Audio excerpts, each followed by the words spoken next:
here with Coach Sihle at the WBC South Africa gym. Sihle, how are you doing? I'm good, my man. How are you? I'm good, thank you. It's obviously you're one of the trainers here, and you've taken up with a lot of the younger athletes that are building up. Yeah. How do you see your career unfolding so far? I think I'm more of a guy who's always behind the scenes. I like these youngsters actually to also, do the most with their careers, but I'm mostly a guy who's always, cooking in the gym. That's why you hardly even know me somehow, But yeah, I'm just a guy who's actually passionate about boxing and to build champions actually. I saw you working earlier with Glamini and... I'm working with quite a lot of boxers. Yeah, actually tell me about the team that you're working with. Yeah, I'm working with Jason Medi, I'm working with Chesdol Kayembe. Every now and then I do work with Bevan Sibanda also. There's quite a lot of boxers here that I'm working with. I'm basically one of the coaches who's also, taking the boxers in the corner as their head coaches. Tell me the dynamics of the gym, because obviously there are a few trainers that work within the structure here. Yes. How do you decide who trains who, and how does that work? So we basically work as a team with everyone, and because as trainers, obviously we have different styles and all of that, and then it comes to a point where boxers prefer who they prefer, but it's mostly about teamwork when we're working, because the boxers need everyone, they need every skill set that they can get from every trainer, from every coach. That's basically how we work here. What do you feel that you bring to the table in terms of like the differences? What is your style? My style is mostly, I'm too technical. I listen to the boxer. I like analyzing. I like analyzing fights, and my style is If you have, like, let's say you're preparing for a fight, you've got your boxer with you. Do you insist on going through footage on your own? Do you want the boxer involved with you? Like, how do you see that? So we actually strategize together as a team with the other coaches to find their view of point as to how they see this boxer.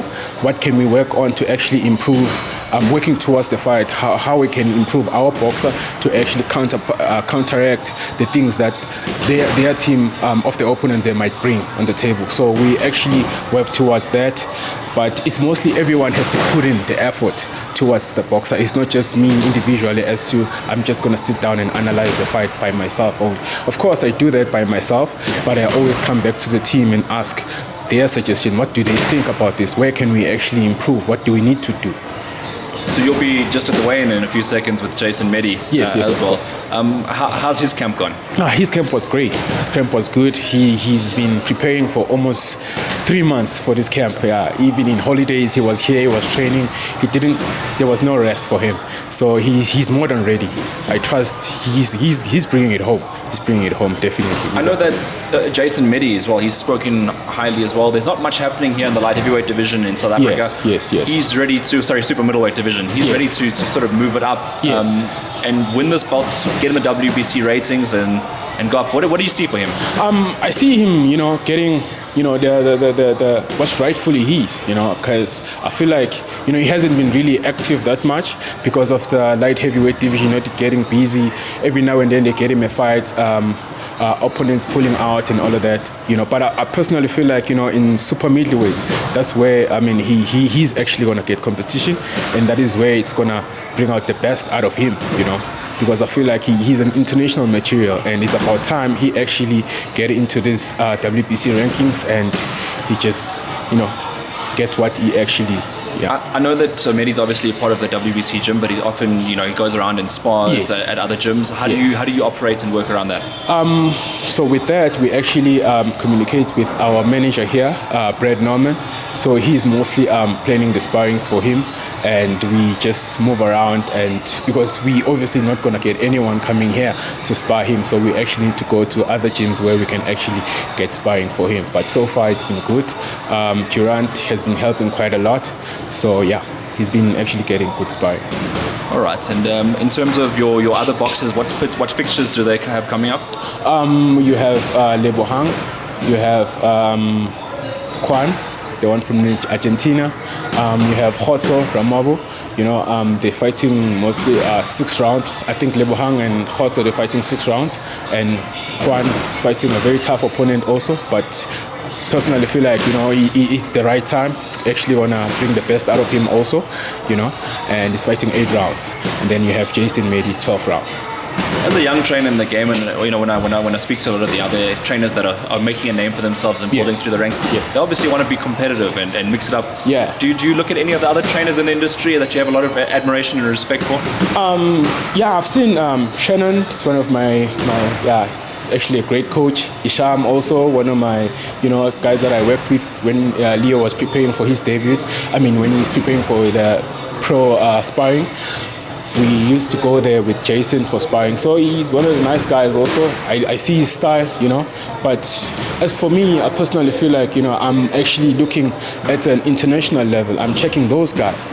You have your Robert Garcia and, those Derek James. I'm checking mostly those guys. But as for the other young trainers also, I feel like we're still building up. I'm seeing how they train. I'm sure they're checking how I'm actually training my boxers as well. So, the competition is there, but obviously, we have to look at the bigger picture here, the bigger trainers above us, That's I like that as well, because often I'll look at the trainers like maybe one day go understudy someone if you ever get an opportunity like that. Of course. I'm actually keen to actually get an opportunity like that. I personally feel like that's the only way to grow. You cannot, in boxing you're always gonna learn. You have to learn. As much as you have this knowledge, you also realize that it's not enough.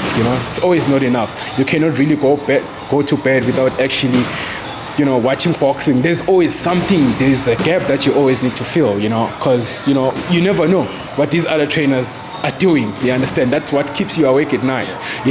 But I feel like we all gonna get a chance to actually learn something in this boxing. If guys want to start training with you, how do they go about that? There's an Instagram page, our WBC.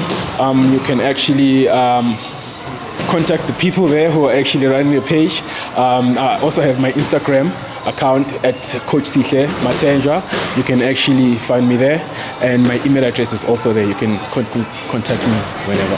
Perfect, man. I want to wish you all the best on the upcoming bouts. Obviously, I know you're hard at work. You've got your work cut out for you. The gym is actually it's busy at the moment in terms of the fights. Yeah, for sure. So I just wanted to wish you the best on that. Thank you so much, man.